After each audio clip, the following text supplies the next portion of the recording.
Oke, firman Tuhan yang ingin saya sampaikan pada pagi ini yaitu tiga hal yang dikehendaki Allah atau tiga perkara yang dikehendaki Allah. Memang banyak hal yang Tuhan inginkan dalam kehidupan kita sebagai orang percaya. Dia mau kita hidup kudus, Dia mau hidup kita menaati firman-Nya, Dia mau kita hidup dalam kebenaran dan banyak hal-hal lain. Tetapi pada pagi ini saya mau berbicara hanya tiga hal saja, tiga perkara saja yang dikehendaki Tuhan di dalam kehidupan kita sebagai orang percaya. Mari kita baca dalam ayat ini 1 Tesalonika pasal 5 ayat 16 hingga 18. Yang pertama, ayat 16. Bersukacitalah senantiasa. 17. Tetaplah berdoa. 18. Mengucap syukurlah dalam segala hal, sebab itulah yang dikehendaki Allah di dalam Kristus Yesus bagi kamu. Jadi dalam ayat firman Tuhan ini kita ambil satu topik, yaitu tiga hal yang dikehendaki Allah dalam kehidupan kita sebagai orang percaya. Jadi mari kita terus kepada poin-poinnya. Yang pertama bersukacita senantiasa. Bahasa Indonesianya senantiasa, tapi bahasa Malaysia sentiasa. Bersukacita sentiasa. Jadi bersukacita adalah warna hidup orang beriman. Sukacita adalah identiti hidup orang Kristen. Pengikut Kristus harus selalu hidup dengan sukacita. Sukacita adalah buah roh, salah satu buah roh, sukacita. Jadi, saudara-saudara, banyak hal yang membuat kita harus bersukacita. Biasanya kita orang bersukacita ini kita hanya dalam hal-hal tertentu saja, baru kita rasa bergembira, bersukacita. Waktu kita senang, waktu kita sehat, waktu kita diberkati, waktu kita macam-macam lah, itulah membuat kita gembira dan senang hati. Tetapi sebenarnya bersukacita itu tidak kira tempatnya, tidak kira apa yang kita hadapi, tidak kira apapun. Sukacita itu ada dalam hati, bukan oleh karena apa yang kita lihat, tetapi ada dalam hati kita, sebab ia adalah buah roh. Jadi kita baca dalam Filipi pasal 4 ayat 4. Bersukacitalah senantiasa dalam Tuhan. Sekali lagi ku katakan, bersukacitalah. Amin. Jadi saudara-saudara, firman Tuhan berkata, yaitu bersukacitalah senantiasa dalam Tuhan. Sekali lagi ku katakan, bersukacitalah. Jadi saudara-saudara, sukacita ini adalah yang paling anugerah yang paling mulia yang Tuhan taruh dalam hati orang percaya, yaitu dengan sukacita. Sukacita ini bukan datang sebegitu saja oleh karena hal-hal tertentu, tetapi sukacita ini ada dalam hati kita ketika kita berdoa dengan sungguh-sungguh. Jadi saya nak beri satu kesaksian ya. Dulu waktu saya pelayanan di satu tempat, saya menghadapi tantangan yang paling berat dalam sejarah pelayanan saya. Hampir saya tidak mampu berjalan karena ada masalah besar waktu itu mengenai di rumah. Dan mereka sebagian ini mengatakan bahwa saya bersubahat dengan pihak yang lain. Tetapi sebagai pastor saya mau di tengah untuk menyelesaikan masalah yang timbul. Tetapi dituduh, difitnah, mengatakan bahwa saya menjadi memihak sebelah pihak saja. Mereka serang saya begitu rupa. Jadi saya tidak dapat buat apa-apa, tidak dapat menjawab satu perkataan pun. Lalu dalam roh saya diserang begitu rupa.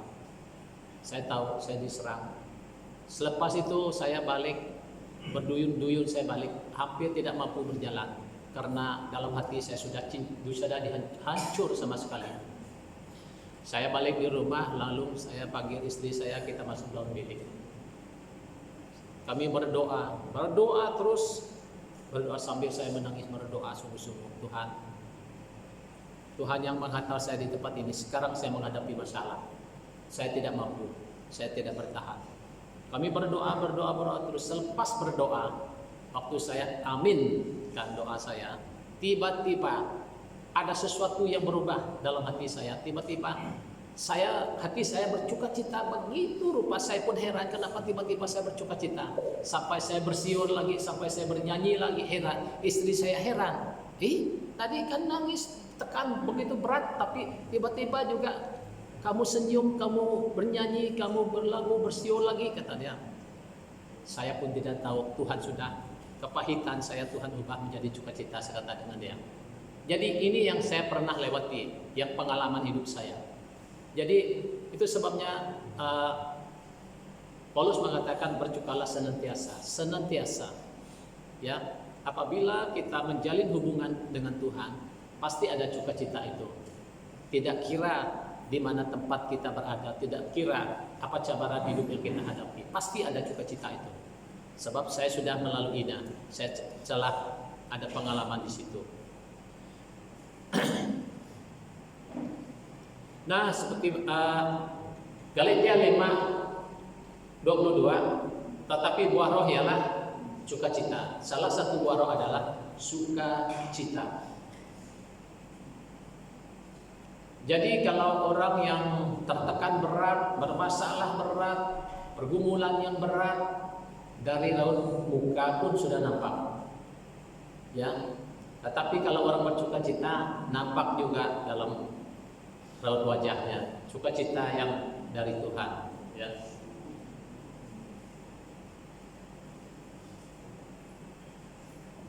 Pertanyaannya, mengapa kita harus bersukacita? Nah, ada berapa poin ya? Mengapa kita harus bersukacita? Ada banyak poin yang lain, tapi saya akan beritahu dua saja. Mengapa kita harus bersukacita? Karena nama kita terdaftar di surga. Amin. Amin. Lukas 10 ayat 20. Tetapi bersukacitalah karena namamu ada terdaftar di surga. Amin. Katakan dengan rekan sebelah, namamu terdaftar di surga. Katakan. Jadi kalau kita benar-benar paham kebenaran ini, nama saya, nama Anda tercatat atau terdaftar di surga, tidak ada alasan kita tidak bersukacita. Amin. Tidak ada alasan. Alasan kamu stres, kamu tertekan, kamu bermasalah, itu bukan alasan. Itu adalah cara iblis mau menjatuhkan kamu.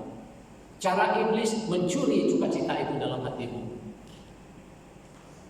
Tetapi yang sebenarnya adalah bersukacitalah karena namamu ada terdaftar di surga. Ini kata firman, ini kata Tuhan Yesus sendiri ya. Nama orang percaya yang sungguh-sungguh telah terdaftar di surga, walaupun kita masih hidup di bumi ini. Amin. Walaupun kita masih hidup di muka bumi ini, tetapi nama kita telah terdaftar di surga. Nah, itulah alasan yang paling utama mengapa kita harus bersukacita. Maka itu tidak ada yang lain. Ya, tidak ada alasan lain yang boleh membantahkan sukacita kita. Kecuali kalau kita ragu-ragu lah, itu saja.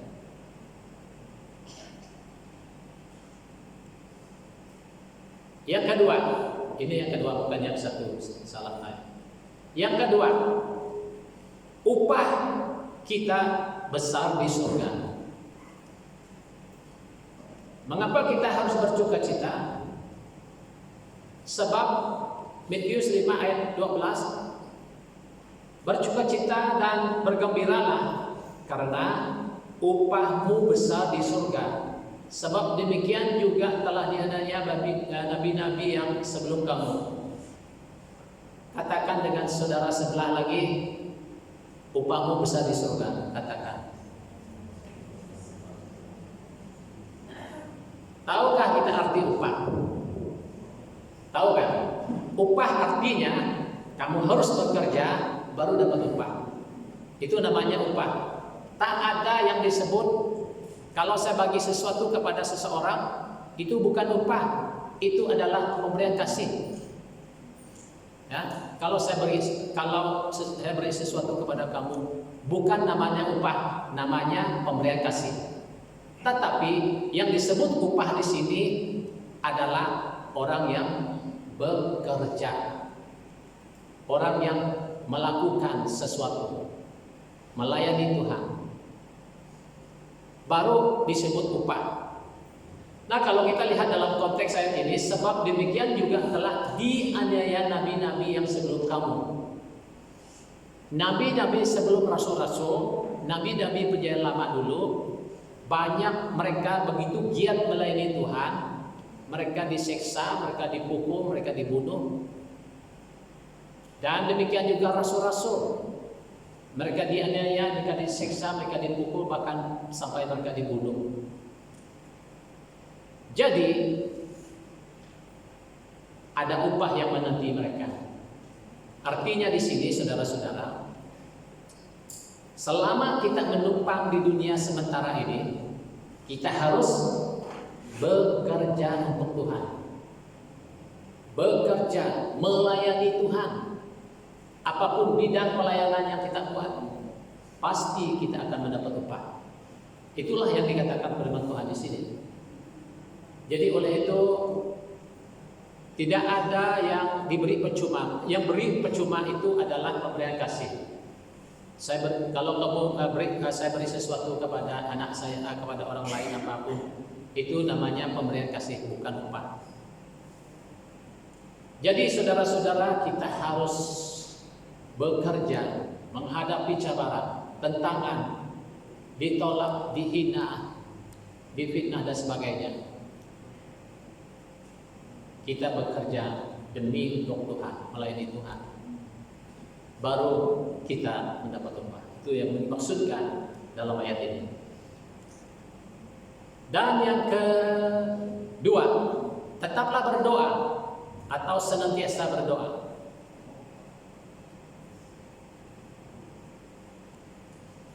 Doa adalah melakukan komunikasi dengan Allah. Sedangkan dalam pengertian luas, doa berarti berseru dan mencari keberadaan atau wajah Tuhan atau kehendak Tuhan. Di dalam doalah kita mencari kehendak Tuhan. Di dalam doalah kita mencari wajah Tuhan. Carilah wajahku selalu, kata firman Tuhan. Dalam doalah kita mencari keberadaan Tuhan. Jadi saudara-saudara, sangat-sangat penting adalah doa. 1 Tesalonika 5:17, tetaplah berdoa. Tetaplah berdoa. Nah, kalau kita lihat mengapa kita harus berdoa? Mengapa kita harus berdoa? Karena doa adalah nafas hidup kita. Percaya atau tidak percaya, doa adalah nafas kerohanian kita.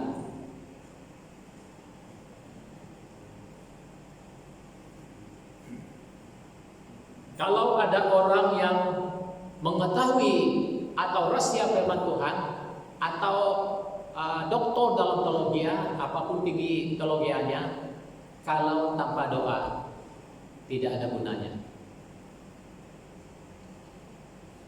Sebab doa sangat penting. Sebab itu cara kita berkomunikasi dengan Allah, dengan Bapa kita di surga. Nah, saya ambil contoh bagaimana Tuhan Yesus sendiri. Melalui doa kita berkomunikasi dengan Allah. Kita baca Markus 1:35. Pagi-pagi benar, waktu hari masih gelap, ia bangun dan pergi keluar. Ia pergi ke tempat yang sunyi dan berdoa di sana. Ini Tuhan Yesus. Pagi-pagi benar, ia pergi mencari tempat yang sunyi untuk berdoa. Di tempat yang sunyi itulah Tuhan Yesus meluahkan segala keluhan-keluhannya, segala hatinya, segala hidupnya. Dia berkomunikasi dengan Bapa di surga. Kita tahu bahwa itulah rahasia urapan kuasa Tuhan Yesus. Kalau kita lihat hamba Tuhan yang dipakai dengan luar biasa, tidak mungkin dia dipakai Tuhan dengan luar biasa tanpa doa. Tidak mungkin seseorang melakukan hal-hal yang besar kalau tidak menjalin hubungan dengan Tuhan melalui doa, berkomunikasi dengan Tuhan. Tidak mungkin. Jadi Tuhan mengurapi seseorang, memakai seseorang karena kehidupan doanya. Tuhan tidak pakai seorang yang doktor-teologian tanpa doa. Dia boleh memakai jemaat biasa yang penuh dengan kehidupan doa. Tidak kira siapapun kita, kalau kita adalah orang yang sungguh-sungguh berdoa, kita yang dipakai Tuhan, diurapi Tuhan, dan melakukan perkara yang besar.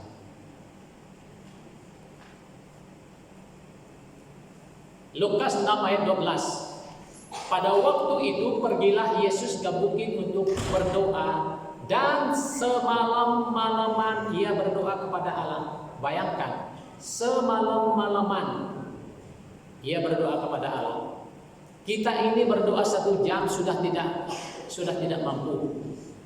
Saya berdoa paling-paling pun tidak lebih 1 jam. Itu pun sudah jangankan semalam-malaman.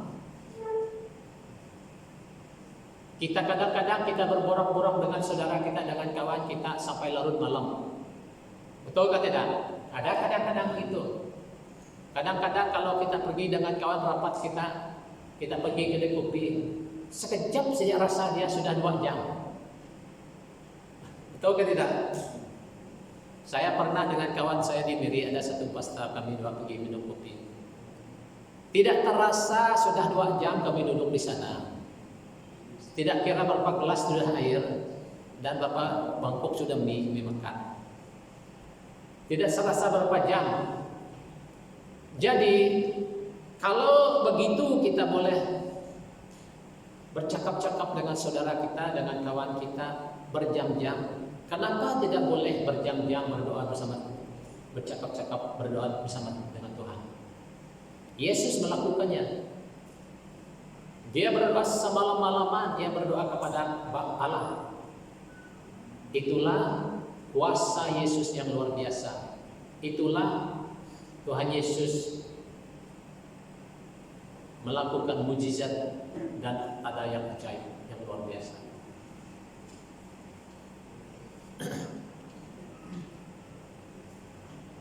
Ada satu Kolose 4 ayat 2. Bertekunlah dalam doa. Firman Tuhan menyuruh kita bertekun dalam doa. Banyak alasan kita harus bertekun dalam doa. Karena kita tidak tahu apa yang terjadi hari esok. Karena kita hidup di dunia ini dengan hidup dalam dunia yang jahat ini, dipenuh dengan kuasa yang jahat. Maka itu di dalam doa kita ada kekuatan, perlindungan, penyertaan Tuhan.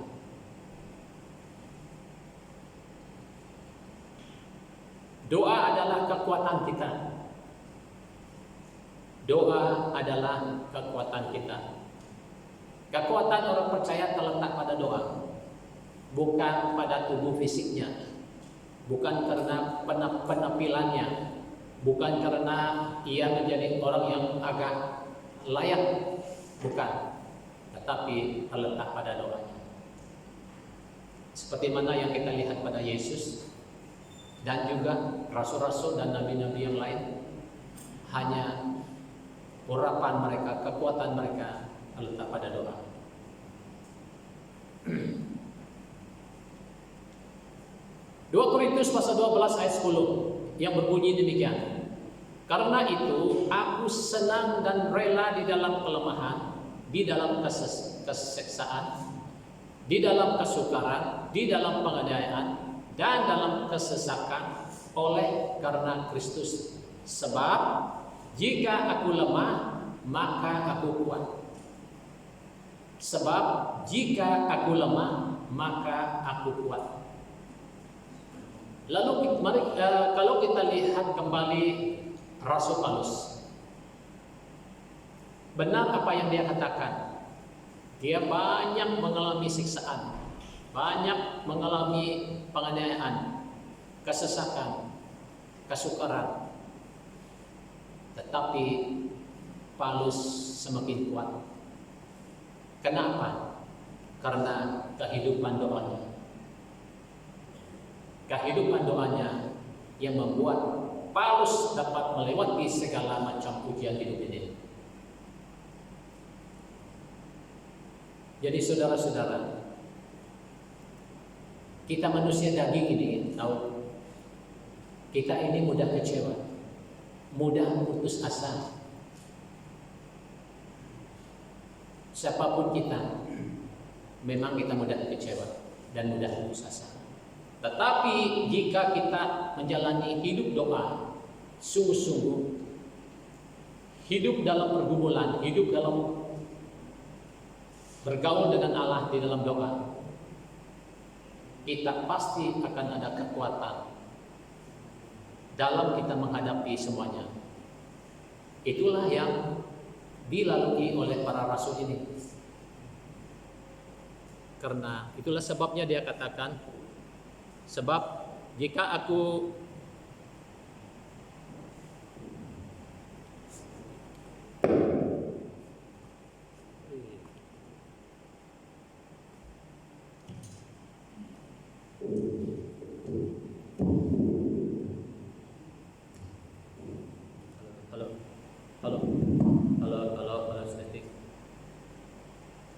sebab jika aku lemah, maka aku kuat.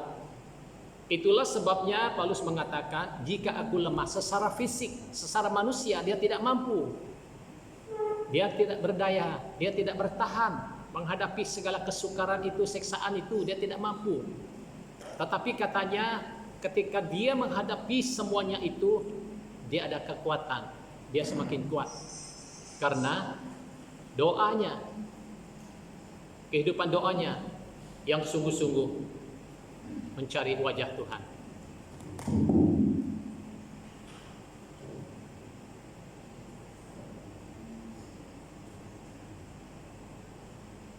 Roma 5:3 hingga 4. Dan bukan hanya itu saja, kita malah bermegah juga dalam kesengsaraan kita, karena kita tahu bahwa kesengsaraan itu menimbulkan ketekunan, dan ketekunan itu menimbulkan tahan uji, dan tahan uji menimbulkan pengharapan. Dikatakan di sini bahwa kita malah bermegah juga dalam kesengsaraan. Dalam kesengsaraan. Bahwa kesengsaraan menimbulkan ketekunan. Ketekunan dalam hal apa? Ketekunan dalam doa. Semakin kita menghadapi kesengsaraan, semakin kita menghadapi kesulitan, semakin kita bertekun di dalam doa. Itulah yang dimaksudkan firman Tuhan di sini. Semakin kita bertekun di dalam Tuhan, di dalam doa. Jadi ketekunan itu menimbulkan tahan uji. Itulah orang-orang yang berdoa sungguh-sungguh berdoa, sungguh-sungguh mencari wajah Tuhan, dia tahan uji. Seperti Paulus, seperti rasul-rasul yang lain, mereka menghadapi segala siksaan, penderitaan, penganiayaan, tetapi mereka adalah orang yang tahan uji. Mereka tidak pernah mundur, mereka tidak pernah kecewa. Sebab oleh karena kehidupan doa mereka yang begitu sungguh-sungguh. Saya ada satu pengalaman saya waktu saya pelayani di satu gereja. Ada satu keluarga, dia jemput saya pergi ke rumah dia. Saya pergi ke rumah mereka. Dia menceritakan semua masalah-masalah yang dihadapi oleh suami istri ini. Ibu ini ada sebelah saya dan juga suaminya, mereka dua ada di depan saya. Lalu mereka menyatakan apa yang masalah yang mereka hadapi kepada saya. Lalu saya beri dorongan kepada mereka dan saya bawa firman Tuhan, bagaimana hubungan suami istri, bagaimana menangani masalah-masalah yang hadapi oleh sebagai suami istri. Tetapi rupa-rupanya langsung tidak diindahkan, tidak dipedulikan, sampai mereka dua bergaduh di hadapan saya. Bergaduh di depan saya, mengatakan satu menyalah satu, satu menyalah satu, sampai mereka dua mau bercerai lagi, bercerai di depan saya lagi. Lalu satu perempuan mengatakan, kalau kita dua bercerai, saya semua punya anak katanya.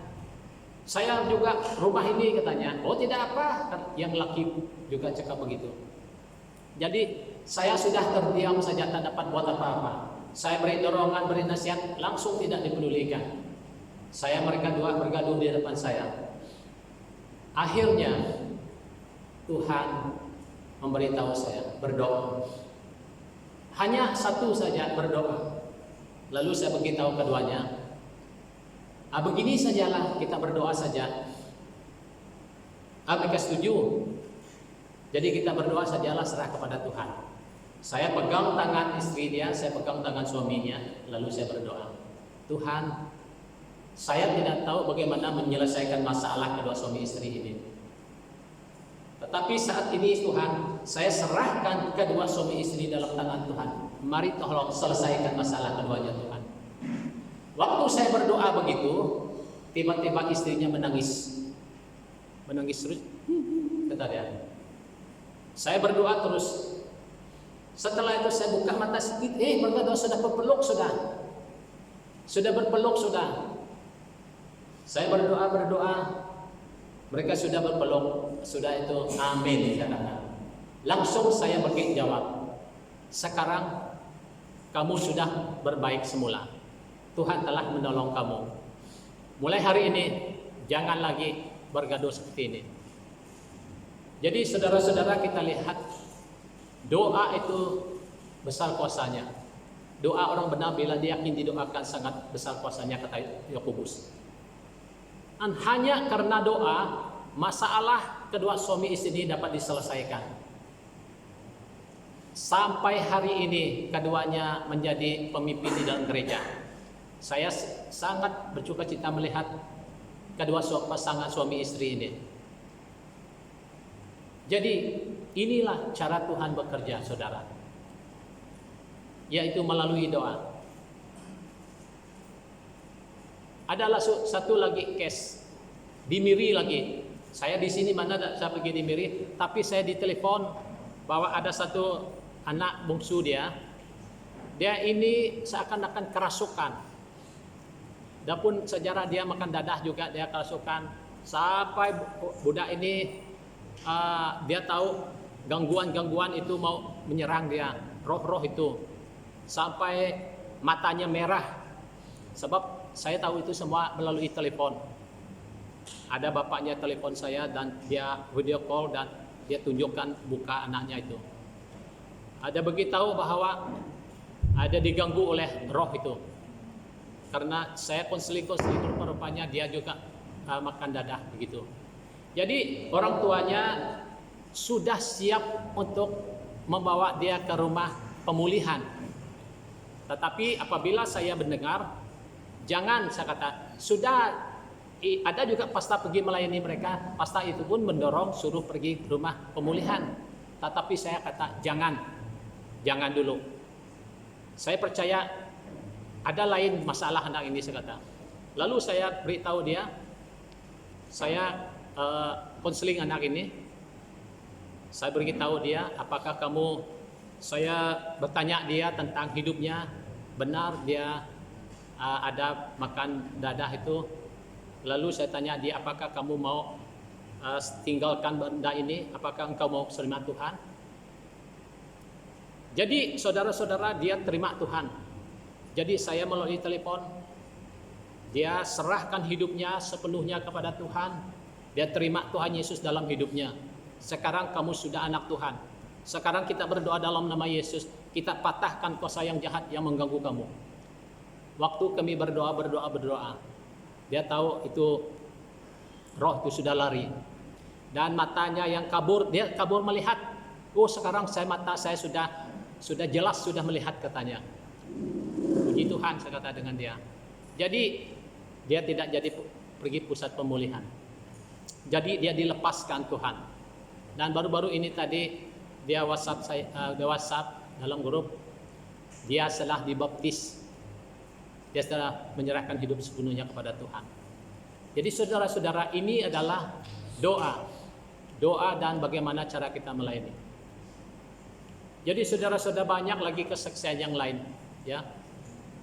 Jadi inilah doa ini sangat penting. Nah, kemarin semalam, ya, petang pukul 2 semalam, saya pergi ke pusat jantung.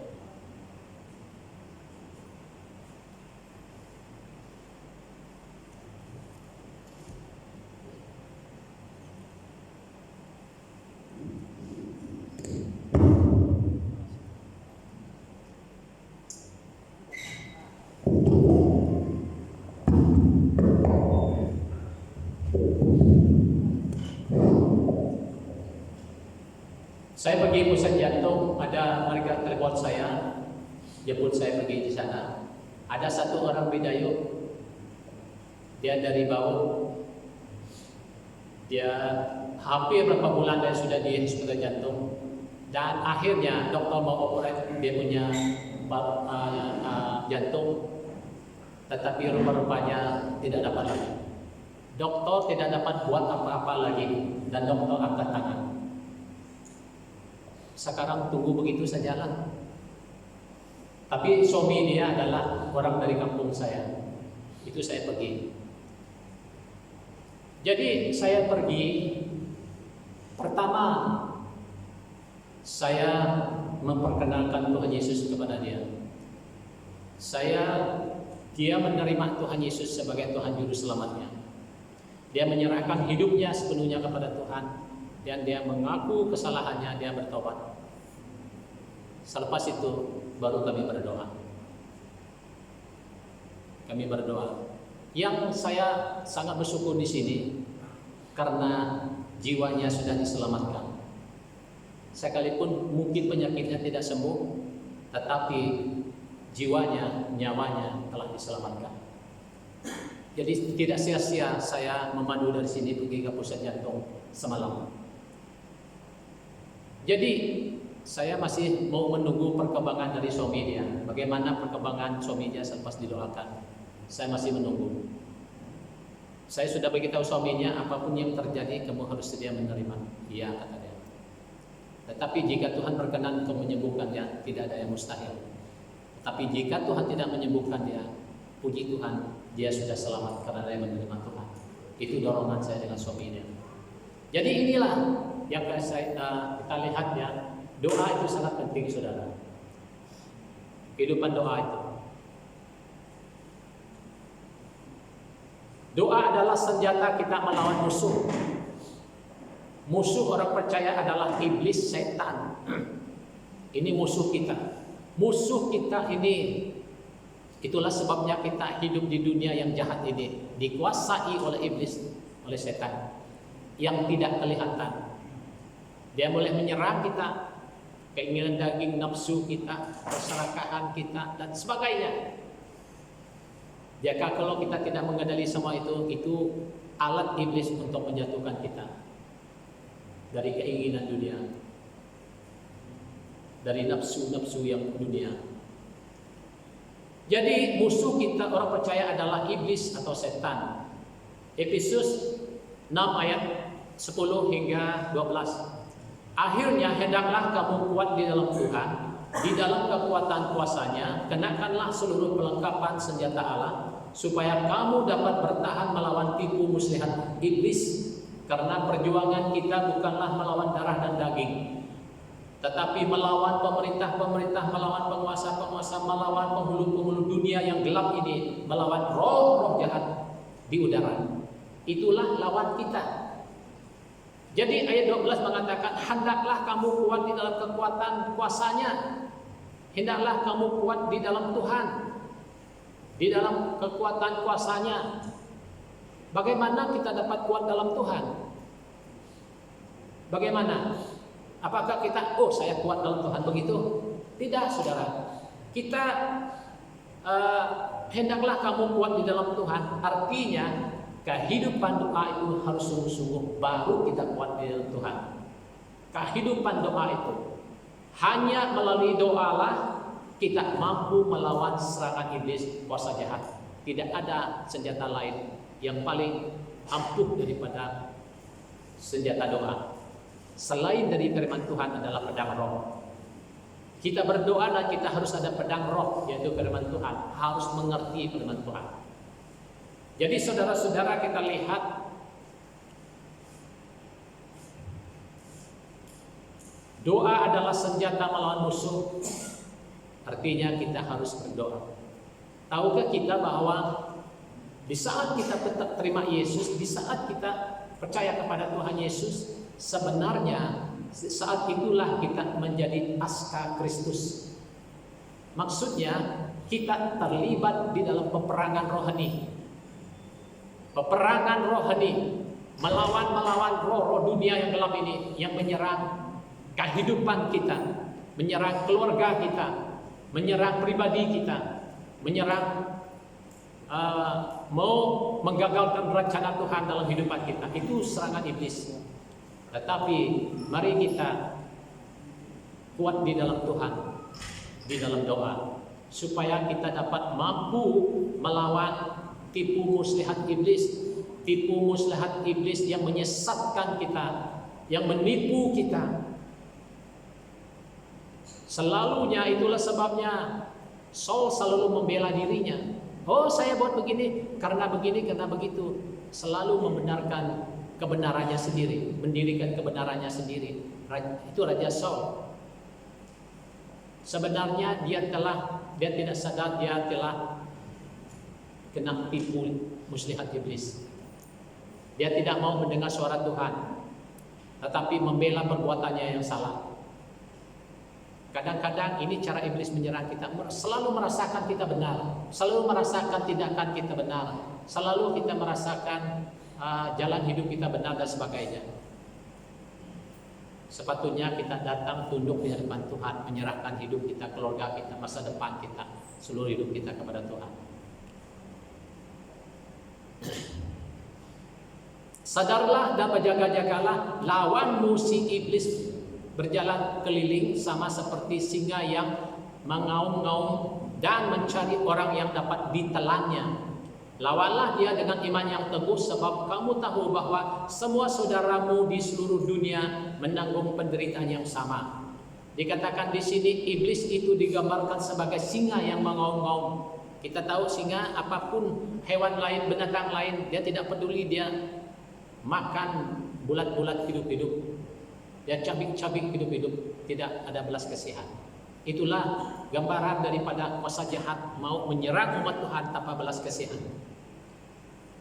Selagi ada celah-celah dia masuk dalam diri kita, dalam hidup kita, selagi itu dia datang masuk dan menyerang kita. Itu sebabnya kita harus berdoa. Itu sebabnya kita harus cari wajah Tuhan. Harus sungguh-sungguh mencari kehendak Tuhan, supaya kita ada kekuatan melawan iblis ini, kuasa jahat ini. Lawanlah dia dengan iman yang teguh, katanya. Kita harus lawan dia dengan iman kita, dengan doa kita. Sebab kamu tahu bahwa semua saudaramu di seluruh dunia menanggung kebenaran yang sama. Seluruh dunia, tidak ada yang terkecuali. Kita semua menghadapi yang sama. Saya nak teruskan lebih cepat. Yang ketiga, mengucap syukur dalam segala hal. Mengucap syukur ini kita lihat ya. Satu kali kau mengucap syukurlah dalam segala hal, sebab itulah yang dikehendaki Allah di dalam Kristus Yesus. Jadi mengucap syukur karena kebaikan Tuhan, kemurahan Tuhan, kita mengucap syukur karena berkat Tuhan, kita mengucap syukur karena kita diselamatkan, dan terlalu banyak hal-hal yang membuat kita harus mengucap syukur. Mengucap syukur kepada Tuhan. Dalam doa saya secara pribadi, saya mendahului doa saya dengan mengucap syukur. Saya mendahului doa saya dengan pujian kepada Tuhan karena Dia baik. Setelah saya berdoa mengucap syukur dan berterima kasih kepada Tuhan atas kebaikan-Nya dalam hidup saya, berkat-Nya, segala yang kuterima dari Dia, barulah kita berdoa menyerahkan hidup kita dan perkara-perkara doa kita kepada Dia. Itu cara saya berdoa. Jadi kita harus mengucap syukur dalam segala hal. Jadi biasanya orang Kristen ini mengucap syukur dalam hal-hal tertentu saja. Seperti yang saya katakan tadi.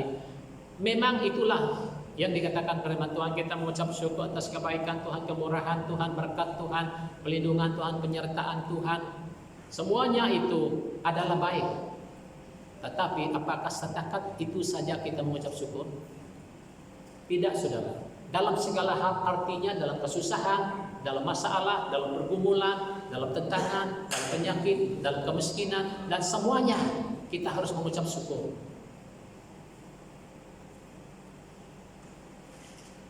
Kita harus mengucap syukur kepada Tuhan di atas segala kebaikan-Nya yang kita terima di dalam hidup ini. Yang kita terima dalam hidup ini.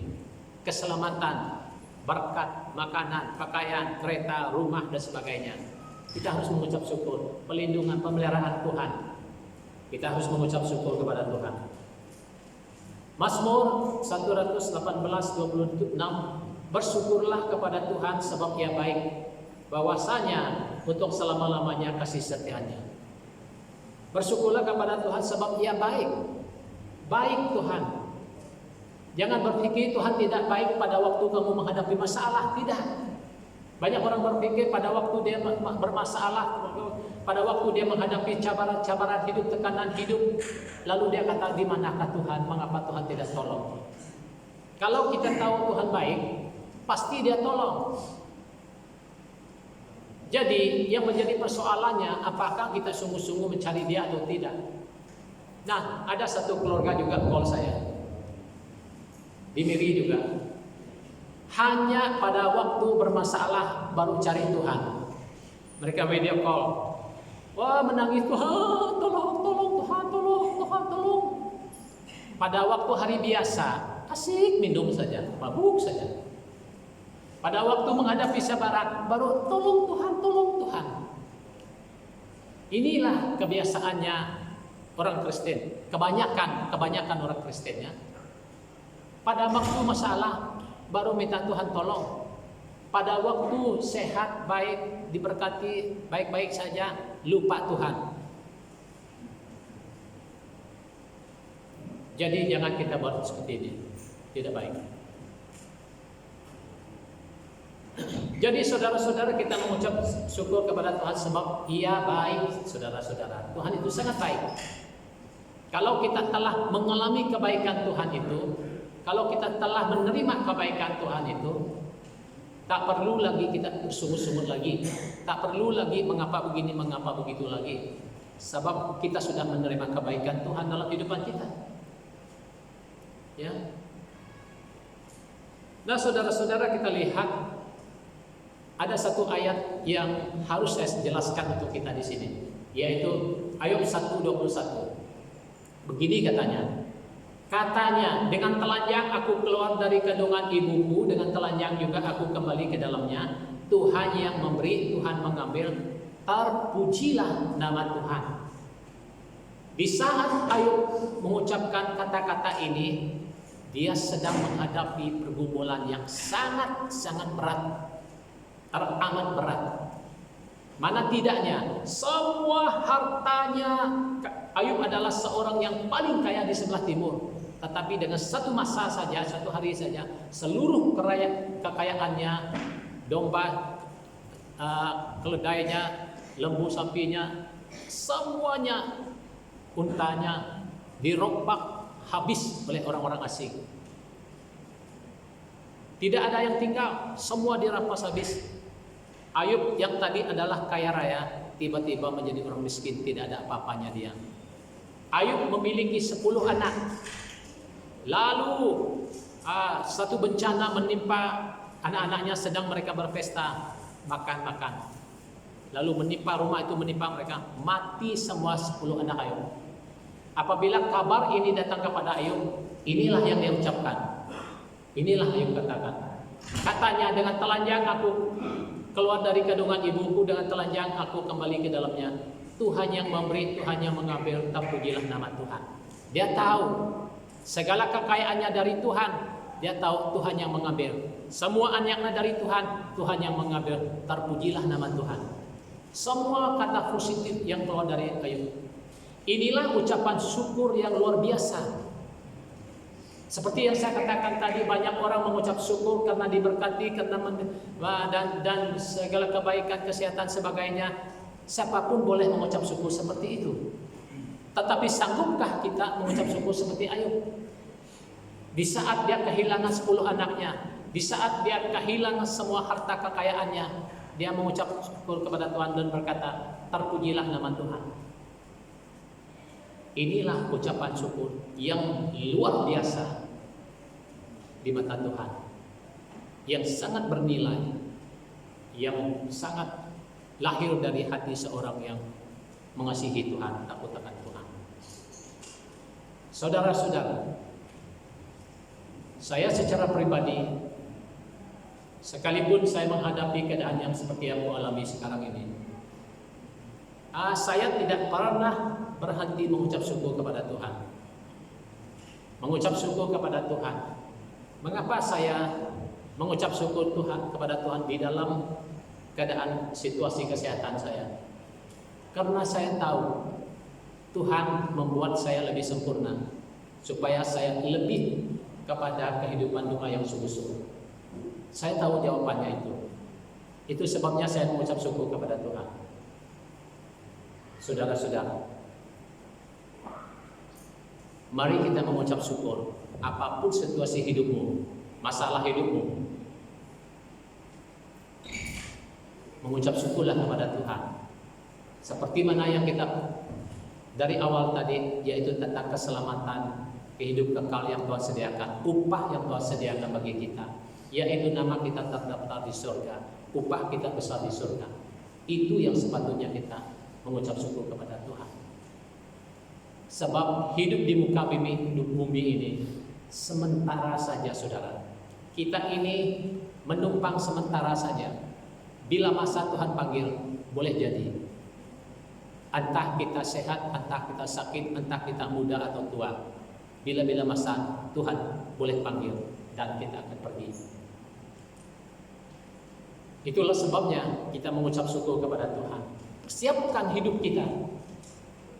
Persiapkan diri kita supaya hidup kita berkenan di mata Tuhan apabila kita meninggal dunia ini. Saudara-saudara, saya satu kesaksian yang terakhir. Waktu kurang lebih 20 tahun yang lalu, 22 tahun begitulah, 22 tahun yang lalu atau 3 tahun yang lalu. Saya dulu waktu saya di STP Long Lama, saya ada pondok doa di kebun getah. Keluar aja ke bahasa kaya saya. kebun getah ya. Saya ada pondok doa di sana. Setiap pagi pukul 4 saya pergi berdoa di sana. Pukul 4. Saya pergi berdoa di sana. Waktu saya balik, ini pengalaman yang saya tidak boleh lupakan. Waktu saya balik dari doa itu, dari menuju ke asrama kami, tiba-tiba kerinduan saya begitu mendalam, seperti lama sudah. Seperti kita berpisah dengan keluarga kita kan bertahun-tahun. Kita rindu betul menjumpa dengan keluarga kita, ibu bapak kita kan, anak kita kan, yang lama sudah berpisah dengan kita. Begitulah perasaan saya waktu itu. Tiba-tiba perasaan saya rindu. Waktu itu mau kembali kepada Tuhan. Sampai saya melihat atas seperti ini, kerinduan saya mau kembali. Ini pengalaman saya tidak boleh lupakan. Tetapi tiba-tiba saya ingat, saya datang ke sekolah ini karena saya melayani. Saya tahu bahwa Tuhan, saya datang ke SDP sekolah ini karena suatu saat nanti saya akan melayani Tuhan. Saya tahu bahwa ada tanggung jawab saya. Tetapi saya sudah melalui pengalaman yang luar biasa. Kerinduan saya. Saudara-saudara,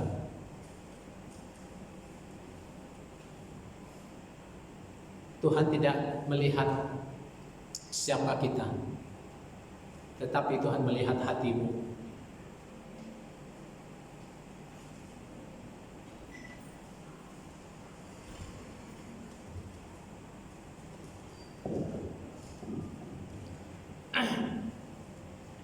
Tuhan melihat kesungguhan hati kita.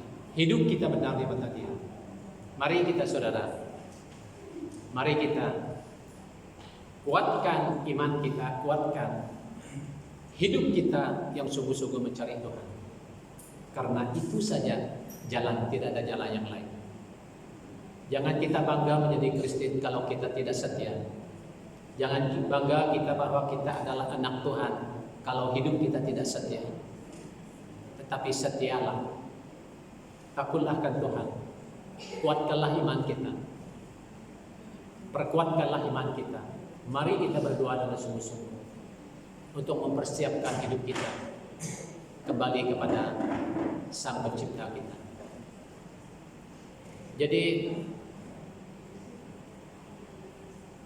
Jadi inilah sedikit